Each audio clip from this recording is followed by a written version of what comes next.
World history کے معزز ناظرین، میں ہوں محفوظ خواجہ اور آپ تمام دیکھنے اور سننے والوں کو السلام علیکم۔ ناظرین، آج کی ویڈیو میں ہم بات کریں گے سکندر اعظم کے بارے میں۔ سکندر اعظم کون تھا؟ مقدونیہ کا الیگزینڈر یا تاریخ اسلام کے حضرت عمر فاروق رضی اللہ عنہ؟ الیگزینڈر سکندر اعظم تھا یا حضرت عمر فاروق؟ مقدونیہ کا الیگزینڈر 20 سال کی عمر میں بادشاہ بنا۔ 23 سال کی عمر میں مقدونیہ سے نکلا۔ اس نے سب سے پہلے پورا یونان فتح کیا۔ اس کے بعد وہ ترکی میں داخل ہوا، پھر ایران کے دارا کو شکست دی، پھر وہ شام پہنچا، پھر اس نے یروشلم اور بابل کا رخ کیا، پھر وہ مصر پہنچا، پھر وہ ہندوستان آیا۔ ہندوستان میں اس نے پورس سے جنگ لڑی، اپنے عزیز جان گھوڑے کی یاد میں پھالیا شہر آباد کیا۔ مکران سے ہوتا ہوا واپسی کا سفر شروع کیا۔ راستے میں ٹائیفائیڈ میں مبتلا ہوا اور 323 قبل مسیح میں 33 سال کی عمر میں بخت نصر کے محل میں انتقال کر گیا۔ دنیا کو آج تک بتایا گیا کہ وہ انسانی تاریخ کا عظیم جرنیل اور فاتح بادشاہ تھا، اور تاریخ نے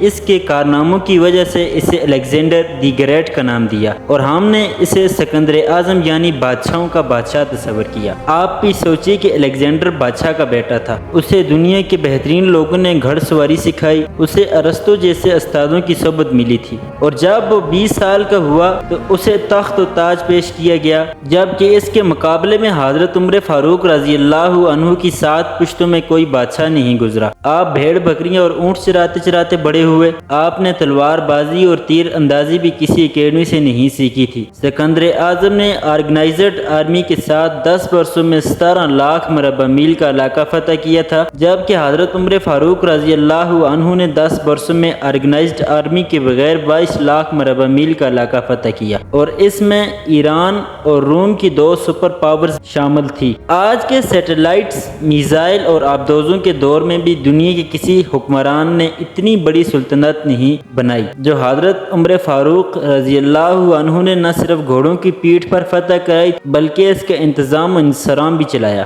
الیگزینڈر نے فتوحات کے دوران اپنے بے شمار جرنیل قتل کرائے، بے شمار جرنیل اور جوانوں نے اس کا ساتھ چھوڑا۔ اس کے خلاف بغاوتیں بھی ہوئی، اور ہندوستان میں اس کی فوج نے آگے بڑھنے سے انکار بھی کر دیا، لیکن حضرت عمر فاروق رضی اللہ عنہ کے کسی ساتھی کو ان کے حکم سے سرتابی کی جرأت نہ ہوئی۔ وہ ایسے کمانڈر تھے کہ آپ نے عین میدان جنگ میں عالمی اسلام کے سب سے بڑے سپہ سالار حضرت خالد بن ولید رضی اللہ عنہ کو معزول کر دیا، اور کسی کو یہ حکم ٹالنے کی جرأت نہ ہوئی۔ آپ نے حضرت سعد بن ابی وقاص کو کوفے کی گورنری سے ہٹا دیا، حضرت حارث بن کعب سے گورنری واپس لے لی، حضرت عمر بن عاص کا مال ضبط کر لیا، لیکن کسی کو حکم عدولی کی جرأت نہ ہوئی۔ ناظرین، الیگزینڈر نے 17 لاکھ مربع میل کا علاقہ فتح کیا، لیکن دنیا کو کوئی نظام، کوئی سسٹم نہ دے سکا، جبکہ حضرت عمر فاروق رضی اللہ عنہ نے دنیا کو ایسا سسٹم دیا جو آج تک پوری دنیا میں موجود ہے۔ آپ کے دور میں نماز تراویح کا باقاعدہ سلسلہ شروع ہوا۔ آپ نے شراب نوشی کی سزا مقرر کی،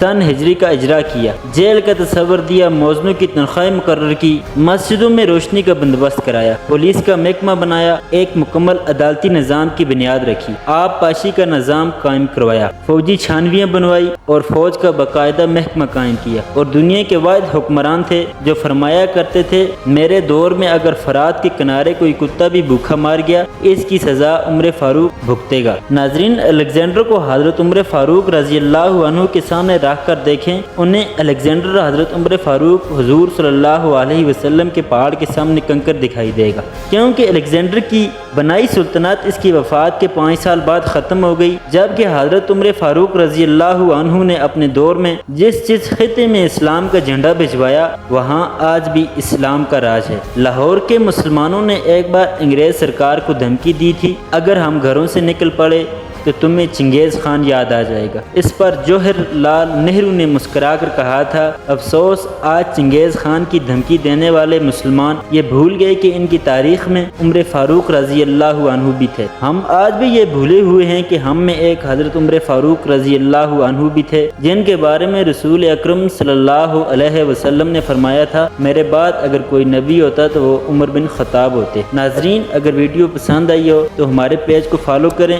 ویڈیو کو لائک اور شیئر ضرور کریں۔ اللہ آپ کا حامی و ناصر ہو۔